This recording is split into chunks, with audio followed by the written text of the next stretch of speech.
खुलुमबाय गोजोन फुंबिलिनि गासिबो बड'लेण्ड बुब्लिनि अनसायगिरिफोरखौ बरायग्रोबाय।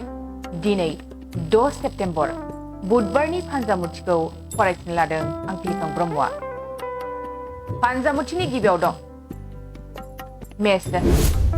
दिनै नोंथाङा बेफार फालांगियाव मुलाम्फा जानाय नङा, खामानिफ्राव जौगानाय नङा। दिनै नोंथाङा न'खरनि धोन सम्पति गोमानो हागौ। वृष राशि। दिनै नोंथांनि साननायफ्रा जाफुंसारगोन, खामानियाव जौगानो हागोन। लटारिफोर लायोब्ला मुलाम्फा जागोन, धोन आरजिनो हागोन। मिथुन राशि। नोंथांनि देहायाव दिनै मोजां जानाय नङा, बेमार आजारजों भुगिनो गोनां जागोन। देहायाव सानाय सुनाय सोमजिगोन। देहा गाज्रिनि थाखायनो खामानि मावनायाव लोरबां जागोन। कर्कट राशि। दिनै नोंथांनि साना मोजां। नोंथाङा दिनै मावनो लायो जाफुंसार जागोन।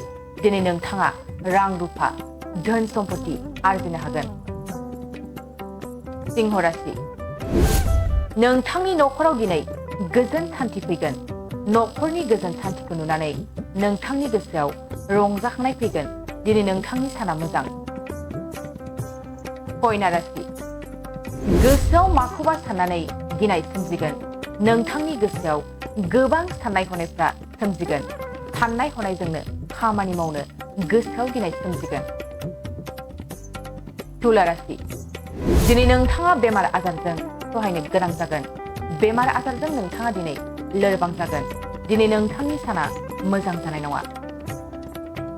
वृश्चिक राशि। दिनै नोंथांनि साना जोबोद मोजां। साननाय लुबैनायफोरखौ मोनफुंनो हागोन। जाफुंनायखौ लानानै गोसोआव गोबां रंजा खुसि जागोन। धनु राशि। नोंथाङा दिनै इन्टारभिउ होदोंब्ला जाफुंसारगोन। मावनो लानाय खामानिफोरखौ दिनै नोंथाङा मावफुंजोबनो हागोन। दिनैनि साना नोंथांनि थाखाय मोजां। मकर राशि।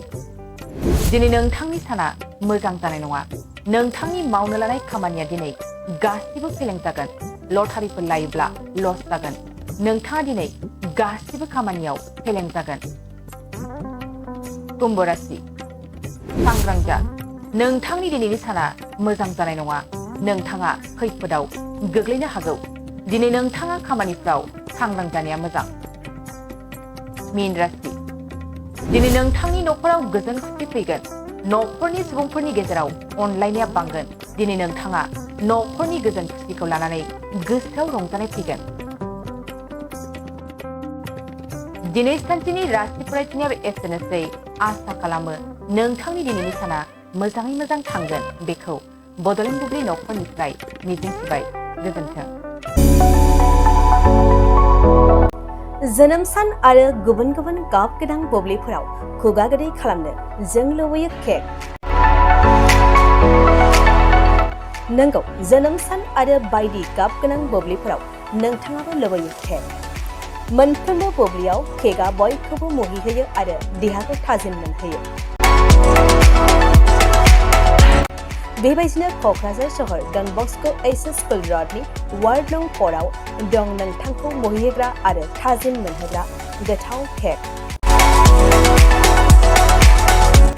गोथार जोनोम सान फालिनाय बायदि गाब गोनां बुब्लिफोराव खुगा गोदै खालामनो नोंथाङा लांफैनो हागोन क'क्राझारनि बेकारि एन्ड कनफेक्शनारि रेस्टुरेन्टआव गोरबो सोलेर थाजिम मोनहोग्रा मेजेरनाय गोथाव केक। बे गोथाव मेजेरनां केकखौ जानो लुबैदोंब्ला थोंजोङै मख'नाय थंआव थांनाबो लायनो हागोन आरो बिथांमोननि होखानाय 767601351888 8860607313 आरो 8800766409 जानबुं अनजिमायाव सुला दाना बुकिं अर्डारबो खालामनो हागोन। अब्ला आरो गाब गोनां बुब्लिनि थाखाय दानो अर्डार खालाम बेकारि एन्ड